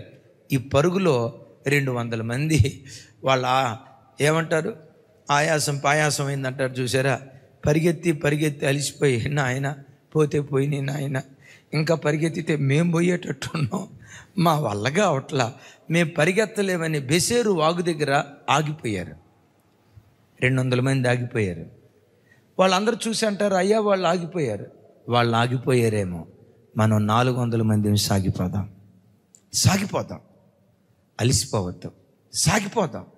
ఎప్పటి వరకు సాగిపోదామో తెలుసా? విజయాన్ని సాధించే వరకు, శత్రువును ఛేదించే వరకు, చేరవలసిన గమ్యానికి చేరే వరకు. అలిసిపోవద్దు, అలసట రానివద్దు. ఆతృత పడుతూ పరుగు పరుగున శత్రువులను తరమటం ప్రారంభించారు. బిడ్డలారా, మీతో ఒక మాట చెప్తాను. మీతో పాటు బాప్తిస్మం పొందిన వాళ్ళు ఉంటారు, మీతో కలిసి దేవుల్లో ఎదిగిన వాళ్ళు ఉంటారు. మీరు మందిరానికి వచ్చిన తొలిటి దినాల్లో మీతో పాటు మందిరానికి వచ్చిన ఆ కొత్త వ్యక్తులు ఉంటారు. ఈ విశ్వాస యాత్రలు పరిగెత్తేటప్పుడు కొంతమంది పరిగెత్తలేక నీ కళ్ళ ముందు పడిపోయిన వ్యక్తులు ఉంటారు. ఒకప్పుడు దేవుడని ఎగిరి, ఒకప్పుడు దేవుడని దేవుని కొరకు బ్రతికి, ఆ తర్వాత భక్తిలో సన్నగిల్లి నామకార్థులుగా మారిపోయిన వాళ్ళు ఉంటారు, తాగుబోతులుగా మారిపోయిన వాళ్ళు ఉంటారు, దేవుని బాహాటంగా సిలువ వేసే కొంతమంది వ్యక్తులు ఉంటారు. వాళ్ళని చూసి నువ్వు ఆగిపోవద్దు. వాళ్ళు ఆగిపోయారేమో, నేను సాగిపోతా. వాళ్ళు మధ్యలో నిలిచిపోయారేమో, చనిపోయే ఆఖరి క్షణం వరకు నేను సాగిపోతానని నీ పరుగును ప్రారంభించు. ఏది పట్టుకోవాలని పరిగెత్తుతున్నావో ఆ పరుగు పందెంలో విజేతగా దేవుడు నిన్ను నిలవబెడతాడు. చప్పట్లు కొడితే సైకు స్తోత్రాలు చెప్దాం. ఆ 200 మంది అలిసిపోయారు, ఈ 400 మంది అలిసిపోలేదు. అలిసిపోకుండా దావీదు పరిగెత్తాడు కనుకే తాను పోగొట్టుకున్న దానికంటే శ్రేష్టమైన దాన్ని పొందుకున్నాడు. తమ్ముడు, చెల్లి, నా వైపు చూడండి. దేవుని సన్నిధిలో ఏదైనా ఒక విషయం కొరకు నువ్వు ప్రార్థించేటప్పుడు ప్రార్థించావు, జవాబు రాలా, అలిసిపోకు. కన్నీళ్లు కార్చావు, అయినా జవాబు రాలా, అలిసిపోకు. 2022 సంవత్సరం ఉపవాస ప్రార్థనలో ప్రార్థించానన్నా, 21 రోజులు కడుపు చంపుకొని ప్రార్థించానన్నా జవాబిస్తాడని ఎదురు చూశా, రాలా. బలం కూడగట్టుకొని 2024లో ప్రార్థన చేశా, 21 రోజులు ఉపవాసం ఉండి ప్రార్థన చేశా, జవాబు వస్తుందని ఎదురు చూశా, రాలా. అనయ్య లాస్ట్ ఇయర్ 2025 గత సంవత్సరంలో కూడా 21 రోజులు ఉపవాస ప్రార్థన చేశా. నా పట్ల అద్భుతం చేశాడని వాళ్ళు అంటున్నారు, వీళ్ళ పట్ల అద్భుతం చేశాడని వీళ్ళు అంటున్నారు, అదిగో మా ఉద్యోగంలో అద్భుతం చేశాడని వాళ్ళు అంటున్నారు, మా పని స్థలంలో అద్భుతం చేశాడని వీళ్ళు అంటున్నారు. ఎంతమంది అద్భుతాలని చెప్తున్నారు, కానీ గడిచిన 4 సంవత్సరాలు బట్టి ప్రార్థించిన ఒక చిన్న అద్భుతం కూడా జరగల, ఓ చిన్న మహత్కార్యం కూడా జరగల. 4 సంవత్సరాలు 21 రోజు కడుపు చంపుకొని ప్రార్థించా, అయినా నాకు ప్రతిఫలం రాలా. ఇంకెందుకు ప్రార్థన చేయాలి? అలసిపోకు. ఓ చక్కటి ఖరీదైన మాట చెప్తాను, అందరు నా వైపు చూడండి. అలసిపోకు, ఏనాడు అలసిపోకు. ఇక నా బ్రతికింతేలే, నాకు ప్రార్థన చేసిన జవాబు రాదులే, దేవునికి నా మీద మనసు లేదులే, నన్ను చిన్నచూపు చూసేడులే, నన్ను మూలన పెట్టాడులే అనే మాట పొరపాటున నీ నోట రాకుండునుగాక. ఓపిక ఉన్నంత వరకే కాదు, ఊపిరున్నంత వరకు దేవుని సన్నిధిలో పోరాడు. నా మాట అర్థమైందా? ఓపిక ఉన్నంత వరకే కాదు, ఊపిరి ఉన్నంత వరకు, అంటే కొర ప్రాణంతో కొట్టుమిట్టాడే ఆఖరి క్షణాల్లో కూడా దేవుని సన్నిధిలో పోరాడటం నేర్చుకో. తప్పకుండా నీ తల నా దేవుడు పైకెత్తుతాడు. తప్పకుండా అవమానం పొందిన చోటే రెట్టింపు ఘనత నీ ఒడిలో నా దేవుడు వేయునుగాక. నమ్మిన బిడ్డలు చప్పట్లు కొడుతూ స్తోత్రాలు చెప్దాం. గట్టిగా హల్లెలూయా. ఎక్కడైతే అలిసిపోకుండా, సొమ్మసిల్లిపోకుండా నువ్వు పరిగెత్తుతూ ఉంటావు. ఓ కుటుంబం, తమ్ముడు బాలు అని, తమ్ముడు సెకండ్ సర్వీస్కి వచ్చినట్టున్నారు. వాళ్ళు మందిరానికి దగ్గరలో చర్చి తీసుకుందామని చింతల్లో ఉండేవాళ్ళు. భార్యాభర్తలు ఇద్దరు మంచి సాఫ్ట్వేర్ ఇంజనీర్లు, మంచి భక్తి కలిగిన బిడ్డలు.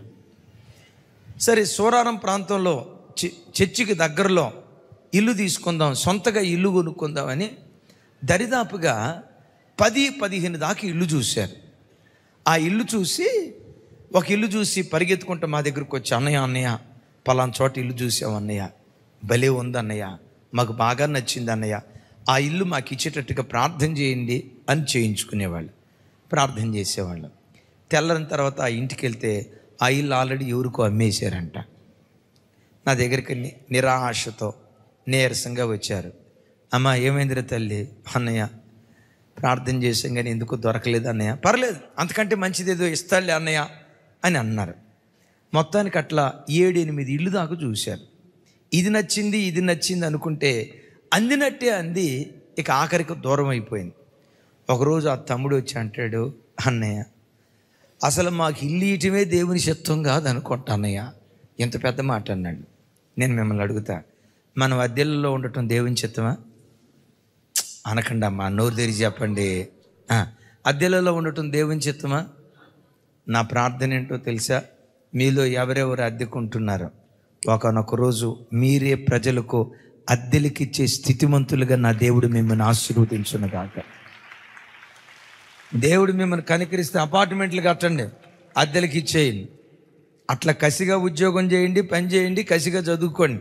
ఎందుకంటే కొన్ని చోట్లకి వెళ్తే కొంతమంది తల్లులు చెప్తున్నారు, అన్నయ్య ఇల్లు ఇస్తాం, అద్దెకిస్తాము అంటున్నారు. ఇక అడ్వాన్స్ ఇచ్చే ముందు మమ్మల్ని చూసి నుదుట బొట్టు లేకపోతే మీరు క్రిస్టియన్సా? అవునండి, క్రిస్టియన్స్కి మేము ఇల్లు ఇయ్యం. ముఖం మీదే చెప్తున్నారన్న. నేనంట వాళ్ళ దగ్గరికి వీళ్ళ దగ్గరికి మనం అద్దెకి వెళ్ళటం ఎందుకు? అడగండి, ప్రభా మేమే అనేకులకు అద్దెకిచ్చేటట్లుగా ఒక్కొక్క క్రైస్తవుడి భూమి మీద అపార్ట్మెంట్లు కట్టుదురు కాక. ఎంతమందికి కావాలో వాళ్ళందరూ చేతులైతే యేసయ్యకు స్తోత్రాలు చెప్తాం.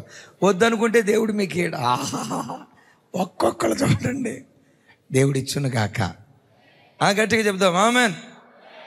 సరే, ఆ బెడ్లో నిరాశతో వచ్చారు. అన్నయ్య ఇక దేవుని చిత్తం కాదేమో అన్నయ్య అన్నారు. అట్లా అనొద్దు తమ్ముడా, ట్రై చేయండి. నేను ఒకటి ఖచ్చితంగా చెప్తా, దేవుడు తన ప్రజలకు ఏది ఇచ్చినా శ్రేష్టమైన దాన్ని ఇస్తాడు. The best, good better best, good better best. దేవుడు తన ప్రజలకు గుడ్డుగా ఇచ్చేది, గుడ్ అంటే ఇది అనుకునేది కాక, దేవుడు తన ప్రజలకు గుడ్డుగా ఇచ్చేది, బెటర్గా ఇచ్చేది ది బెస్ట్. నువ్వు దేవుని చిత్తం కొరకు కనిపెట్టు, అలుపెరగని వీరునిగా దేవుని సన్నిధిలో పోరాడు, నీ ఒడిలో ది బెస్ట్ నా దేవుడు వేయునుగాక. మొత్తానికి ఒక ఇల్లు చూశారు. వాళ్ళు ఎంత సంతోషంగా వచ్చారో తెలుసా? అన్నయ్య మీరు అన్నట్లుగానే ది బెస్ట్ ఇల్లు చూసాం అన్నయ్య. మొత్తానికి వాళ్ళు రేపు వచ్చి అడ్వాన్స్ ఇవ్వమన్నారు అన్నయ్య. అడ్వాన్స్ కూడా ఇచ్చేసాం అన్నయ్య. ఇప్పుడు అసలు అమౌంట్ ఇవ్వడానికి వెళ్ళబోతున్నాం అన్నయ్య. మేము చూసిన 9 ఇళ్ళ కంటే ఇప్పుడు చూసిన ఇల్లు చాలా అద్భుతమైన ఇల్లు అన్నయ్య. మేము అడ్వాన్స్ ఇచ్చాం, 1000 రూపాయలు అట్లా భయాన్ని ఇచ్చామన్నయ్య. ఇప్పుడు కొంత టోకెన్ అమౌంట్ ఇద్దామని వెళ్తున్నామని ప్రార్థన చేసుకున్నారు. ఎంత హుషారుగా వెళ్ళారో అంత నీరసంగా తిరిగి వచ్చారు. ఇక వాళ్ళిద్దరు ఎట్లున్నారో తెలుసా? ఒక మాటలో చెప్పాలంటే వర్షానికి తడిసిన కోడులు అంటారు చూసారా, ఊగులాడుతూ వచ్చారు. అమ్మ ఏమైందిరా తల్లి? తమ్ముడా బాలు ఏమైందంటే, ఏమైంది ఏమన్నా, ఆ ఇల్లు మాకంటే ముందు ఎవరో కొనుక్కున్నారంట అన్న, రాత్రి వచ్చి డబ్బులు ఇచ్చిపోయారంట అన్న. మాదేమో ఇంత 1,10,00,000 అంటే వాడు ఎవడు 1,20,00,000 అన్నాడట. ఆ 10 లక్షల రూపాయలకు ముగ్గు చూసి మా 1000 రూపాయలకి క్యాన్సిల్ చేసుకొని ఇచ్చేసారంట అన్న. ఇక తమ్ముడు అన్నాడు, అన్నయ్య కన్ఫామ్ మాకు ఇల్లు ఇటో అని అన్నారు. అట్టెందుకంటారు తమ్ముడా? ప్రయత్నం చేయండి. అసలు మీరు కోరుకుంది ఏంటి? చర్చికి దగ్గరలో ఉండాలని కోరుకున్నారు. ఇది ఆత్మ సంబంధమైన కోరిక. ఆశగొన్న ప్రాణాన్ని తప్పకుండా దేవుడు తృప్తిపరుస్తాడు. అలా వెతుకులాట్లో ఇక్కడ దగ్గరే ఒక ఇల్లు చూసి వచ్చారు. వాళ్ళు వచ్చి ప్రార్థన చేయించుకొని మొత్తం అమౌంట్ కట్టారు. హౌస్ డెడికేషన్కి వెళ్తే ఆ చెల్లి ఏం చెప్తుందో తెలుసా? మేము చూసిన 10 గృహాలలో ది బెస్ట్ హౌస్ ఇప్పుడు దేవుడు మాకిచ్చాడు. అది మంచిది ఇది మంచిది అని అనుకున్నాం. అయితే చూసిన 10 గృహాలలో అతి శ్రేష్టమైన గృహాన్ని దేవుడు మాకిచ్చాడు. అయ్యో ఎందుకు దూరం అయిపోయింది అనుకున్నాం. ఎందుకు దూరమైందో తెలుసా? అతి శ్రేష్టమైన దాన్ని దేవుడు నీకు ఇవ్వటానికి కొన్నిటిని దేవుడు నీకు దూరం చేస్తాడు. గట్టిగా చెప్దాం ఆమేన్. అందుకని మనం ఏం చేయాలి? ఆ అతి శ్రేష్టమైన దాన్ని దేవుడు మనకు అనుగ్రహించే వరకు అలసట లేకుండా పోరాట యోధులుగా దేవుని సన్నిధిలో మనం పరిగెత్తుదుముగాక. ఒకవేళ వాళ్ళు 10 గృహాలు చూసి ఇక మనకు లేదులే, కొంతమంది అంటారు ఎక్కడ రాసి ఉండాలంట, ఏదో ఒకసారి గీతలు చూపించింది ఆయన, ఎక్కడ రాసి ఉంది? అవునా, నుదుటి మీద ఏమి రాసలేదు. నుదుటి మీద రాసి ఉండాలండి అంటారు. వినండి, ఒకవేళ 10వ ఇల్లుతో వాళ్ళు ఆపేశారనుకోండి, ఉత్తమమైన దాన్ని వాళ్ళు పొందుకోగలిగే వాళ్ళ? నో. నీ జీవితంలో కూడా ఒక ఉత్తమమైనది దేవుడు నీ కొరకు దాచిపెట్టి ఉంచాడు. అది పొందుకునే వరకు ప్రార్థనలో పోరాడుదువుగాక. అది పొందుకునే వరకు దేవుని సన్నిధిలో పెనుగులాడుదువుగాక.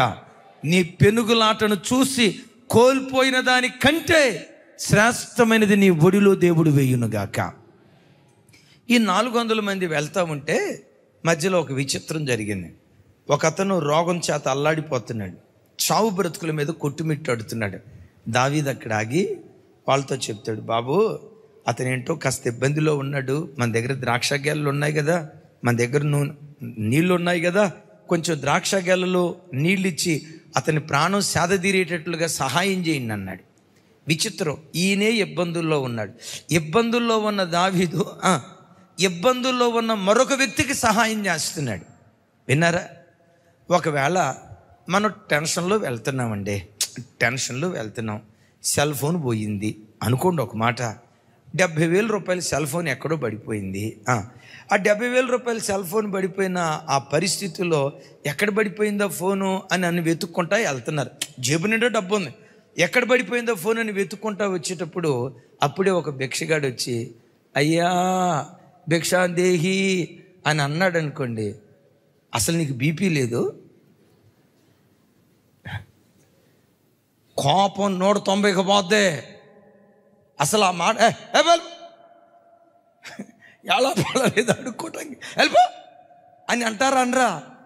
ఎంత సిరాకు చూపిస్తారంటే, ఇంకా కొంతమంది పుణ్యాత్ములు ఉంటారు, కోపిష్టి మహాత్ములు. ఆ కోపిష్టి మహాత్ముడు నా బాధతో నేను అల్లాడిపో, నా టెన్షన్ నేను తట్టుకోలేకపోతుంటే అయ్యా భిక్షాందేహి అంట, వెళ్ళిపో అని చిరాకు పడతారు. ఎందుకు? నువ్వు టెన్షన్లో ఉన్నప్పుడు ఇంకొకరిని గురించి ఆలోచించవు. అలాంటి సంక్లిష్ట స్థితిలో కూడా దయనీయ స్థితిలో ఉన్న వ్యక్తిని దావీదు పరామర్శించాడు. నా వైపు చూడండి. దయనీయ స్థితిలో ఉన్న వ్యక్తి పట్ల దయ చూపించాడు. నీళ్ళు ఇచ్చాడు, ద్రాక్ష గెలలు ఇచ్చాడు, అంజూరు పండ్లు ఇచ్చాడు.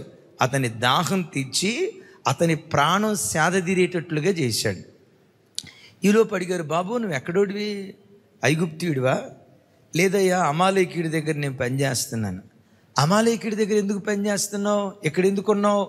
అదే సార్ 3 రోజుల క్రితం సిక్లక్కు వచ్చాం, సిక్లక్కులో దాడి చేశాం, మొత్తం ఆస్తి తీసుకొని దోచుకొని వెళ్తున్నాం. ఈ పరిగెత్తే పరంపరలో పనిచేసి దొంగతనాలు డే అండ్ నైట్ చేసి అలసిపోయానయ్యా, రోగిష్ఠుడిని అయితే ఇక్కడ నన్ను వదిలిపెట్టి వెళ్ళిపోయారు. ఎవరు బాబు? అది సిక్లకులో ఉన్న అమాలేకీలే, సిక్లకులో దోచుకున్న అమాలేకీలేనా? అవునయ్యా. వాళ్ళతో పాటు నువ్వు కూడా వచ్చావా? అవునయ్యా నేను కూడా వచ్చాను. అయ్యో మా పిల్లలు ఉన్నారే వాళ్ళని దోచుకున్నారు. అవునయ్యా దోచుకున్నారు. సరే అయిపోయింది, ఇది అయిపోయింది.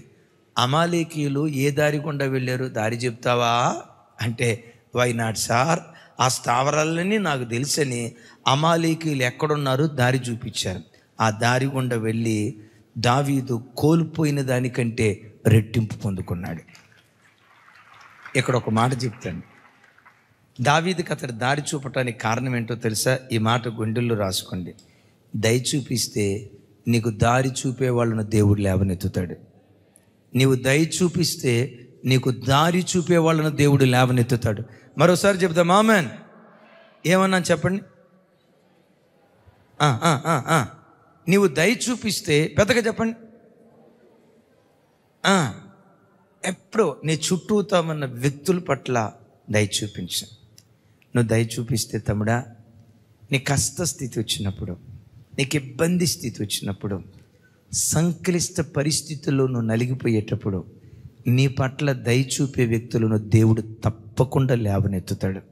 నీవు దయ చూపిస్తే దేవుడే నీకు దారి చూపించును గాక. మీకు తెలుసా, ఒక గొప్ప డాక్టర్ గారు, యేసయ్యకి మహిమ కలుగును గాక, అది పేరుగాంచిన ఓ మహా గొప్ప పట్టణం. ఆ పట్టణంలో కడు పేద స్థితిలో ఉన్న ఒక పేద అబ్బాయి చిన్న చిన్న పనులు చేసుకుంటా బ్రతుకుతూ చదువుకుంటున్నాడు. ఓ రోజు ఇంటింటికి తిరిగి పని చేసుకుంటున్న ఆ పరంపరలో విపరీతంగా అలసిపోయాడు. దాహం అవుతుంది. ఈ అబ్బాయి ఒంటి మీద బట్టలు లేకపోవటం, అంటే సరైన బట్టలు లేకపోవటం, తైల సంస్కారం లేని తల, చూడటానికి కాస్త ఇబ్బందిగా ఉండటాన్ని బట్టి ఎవరు ఈ అబ్బాయిని చూసి పలకరించట్లా, గ్లాసుడు నీళ్ళు ఇవ్వట్లా. ధైర్యం చేసి ఒక ఇంటికి వెళ్ళాడు. తలుపు తట్టాడు. తలుపు తీశారు. బాబు ఏం కావాలి? అమ్మ బాగా దాహం అవుతుంది, ఓ గ్లాసు నీళ్ళు ఇస్తారా అని అడిగాడు. వైనాట్ అని చెప్పి ఆ చిన్నమ్మాయి లోపలికి వెళ్ళి వాళ్ళ అమ్మాయికి చెప్పి గ్లాసుడు నీళ్ళు అడిగితే గ్లాసుడు పాలు తెచ్చి ఇచ్చిందట. చూసి, అమ్మా నేను అడిగింది నీళ్ళమ్మా. అవును బాబు, నువ్వు అడిగింది నీళ్ళే, నేను పాలు ఇస్తున్నా. వెంటనే అన్నాడట, అమ్మా ఈ గ్లాసుడు పాలకి డబ్బు చెల్లించే స్థితి నాకు లేదమ్మా, నేను పేదోడిని. బాబు డబ్బు కోసం ఈ పాలు ఇవ్వట్లా, నీ పట్ల దయ చూపిస్తున్నా. దాహార్తితో అల్లాడిపోతున్నావు కదా, నీ ముఖ వచ్చి చూస్తేనే కడుపు నిండా భోజనం చేసి ఎన్ని రోజులు అవుతుందో, ఈ గ్లాసుడు పాలు తాగు బాబు అని ఇస్తే గ్లాసుడు పాలు గటగట గటగట గటగట 6 నిమిషంలో తాగేశాడట. అమ్మా నిండు వందనాలమ్మా అని కృతజ్ఞత చెల్లించి ఆ బాబు వెళ్ళిపోయాడు. సంవత్సరాలు అట్లా గడుస్తున్నాయి. ఆ పేద బాబుకి గ్లాసుడు పాలిచ్చిందే ఆ అమ్మాయి పెరిగి పెద్దదైన తర్వాత ఒక తెలియని అరుదైన వ్యాధి, ఒక భయంకరమైన ఏమంటారు మరణకరమైన వ్యాధి ఈ అమ్మాయికి వచ్చింది. వీళ్ళ మధ్యతరగతి కుటుంబం, అంత ఖర్చు పెట్టి వైద్యం చేయించుకునే స్తోమత లేదు. సరే ఈ రోగం ఏంటో తెలుసుకుందామని పట్టణంలో అమెరికాలో పేరుగాంచిన ఓ పెద్ద హాస్పిటల్కి వెళ్ళారు. చూసారా, పెద్ద హాస్పిటల్కి వెళ్ళారు. ఆ హాస్పిటల్కి వెళ్ళి చెక్ చేయించిన తర్వాత డాక్టర్ వచ్చి చెప్పాడు. ఒక డాక్టర్ వచ్చి, అమ్మా ఇన్ని లక్షలు అవుతుందమ్మా అనే లోపు, హై బాబోయ్ మా ఇల్లు అమ్ముకున్నా పొలాలు అమ్ముకున్నా అంత డబ్బు మా దగ్గర లేదయ్యా, మా బిడ్డని తీసుకొని వెళ్ళిపోతాం, ఇచ్చేయండి అయ్యా అనే లోపు, ఆగండమ్మా ఏదో లోపల జరుగుతుంది అనే లోపు ఈ అమ్మాయికి ఆపరేషన్ జరిగింది. మరణంలో నుండి జీవానికి దాటించబడింది. సజీవురాలుగా హాస్పిటల్లో నుంచి డిశ్చార్జ్ కాబోతుంది. ఈలోపు బాబు ఎంత బిల్ అయింది, ఎంత బిల్ అయింది, ఎంత బిల్ అయింది అని అడుగుతూ ఉంటే, ఆల్రెడీ బిల్ ప్లే చేసి ఉన్నారమ్మా, ఆల్రెడీ బిల్ పే చేశారమ్మా అని చెప్తున్నారట.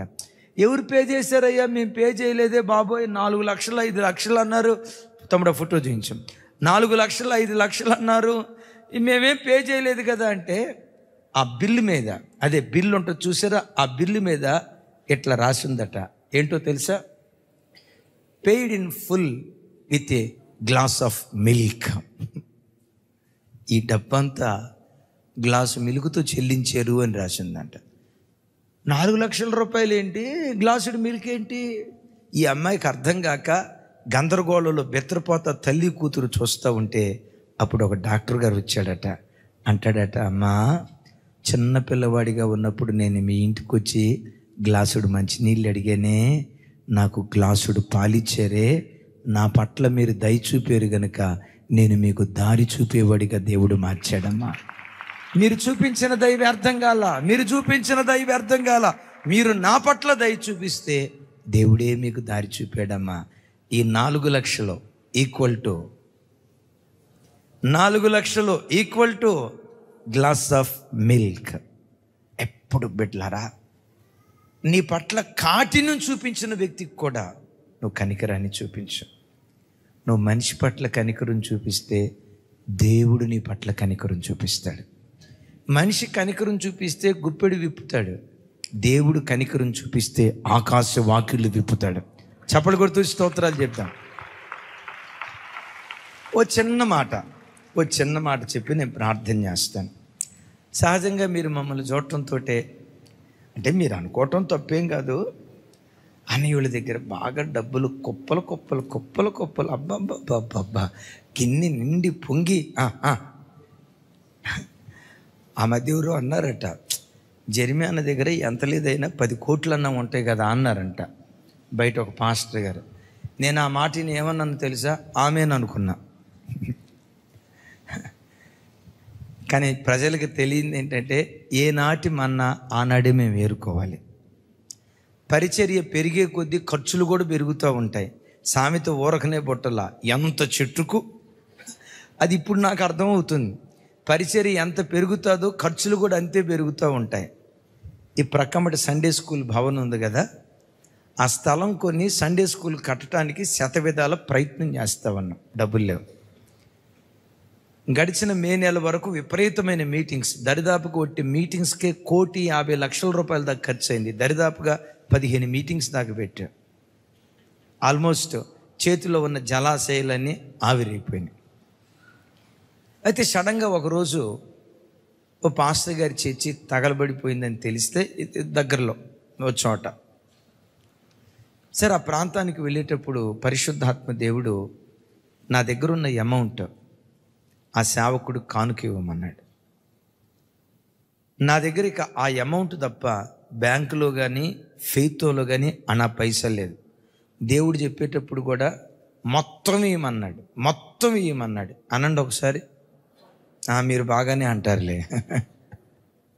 మొత్తం ఇవ్వమన్నాడు. ప్రభా కాదు ప్రభా, సండే స్కూల్ అది కొని ఖాళీ అయిపోయింది అయ్యా, చాలా ఇబ్బంది అవుతుంది, అలా స్థలం ఖాళీగా ఉంటే రేపేది. ప్రభు అన్నారు, నీ దగ్గర ఉన్న మొత్తం ఈ ప్రభు, నీ దగ్గర ఉన్న మొత్తం ఏమన్నారు. నేను మారు మాట్లాడకుండా ఆ సంఘం ఇలా భయంకరమైన స్థితిలో ఉంది. నా వంతు తోటి సేవకుడిగా నేను చేయాలని చెప్పి నేను చేయగలిగింది చేశాను. ఆ తర్వాత ఆదివారం ఆరాధన అయిపోయిన తర్వాత అద్భుతం తెలుసా, నేను ఆ స్థలంలో ఎంత ఇచ్చానో నేను ఇచ్చిన దానికంటే 10 అంతల రెట్టింపు ఒక ఆదివారం మందిరంలో దేవుడు ఇచ్చాడు. ఈ రోజుకి ఆ బిడ్డ ఎవరో నాకు తెలియదు, అతని పేరేంటో నాకు తెలియదు. ఊరు పేరు లేకుండా ఒకే వ్యక్తి బండిల్స్ కానుకలు పెట్టెలు వేసి వెళ్ళిపోయాడు. ఆ కానుకల పెట్టెలోంచి కానుక తెస్తూ ఉంటే పిల్లలు వచ్చి, అన్నయ్య ఇదిగో ఇంత వచ్చినాయి. ఊరుకుంటారా, ఇంట్లో ఎందుకు వస్తుంది? లేదన్నయ్య ఇదిగో ఎవరో వేసి వెళ్ళారు, పేరు లేదు ఊరు లేదు. అప్పుడు దేవుడు ఏమంటాడు తెలుసా, నువ్వు దయ చూపించావుగా, నేను దారి చూపించా. నువ్వు దయ చూపించావుగా, దయనీయ స్థితిలో ఉన్న ఒక వ్యక్తి పట్ల నువ్వు దయ చూపించావు కదా, నీవు దయ చూపిస్తే నేను నీకు దారి చూపించా. బిడ్డలారా, నువ్వు జీవితంలో ఏవైనా కోల్పోవు, నీ దేవుడు ఎవరో తెలుసా? కోల్పోయిన దానికంటే శ్రేష్టమైనదే ఈ మధ్యాహ్నమే నీ ఒడిలో నా దేవుడు వేయునుగాక. ఏం కోల్పోయి వచ్చావు? ధైర్యం విడిచిపెట్టకు. ఏం కోల్పోయి వచ్చినా ప్రతి క్షణం విచారణ చేయి. ఏం కోల్పోయి వచ్చినా అలుపెరగని వీరునిగా పోరాడుతూ ఉండు. ఏం కోల్పోయి వచ్చినా దయ చూపించు. దేవుడు నీకు దారి చూపించి కోల్పోయిన దానికంటే శ్రేష్టమైనది దావీదుకి ఇచ్చినట్లుగా నీకు నీ దేవుడు నిశ్చయంగా ఇచ్చునుగాక.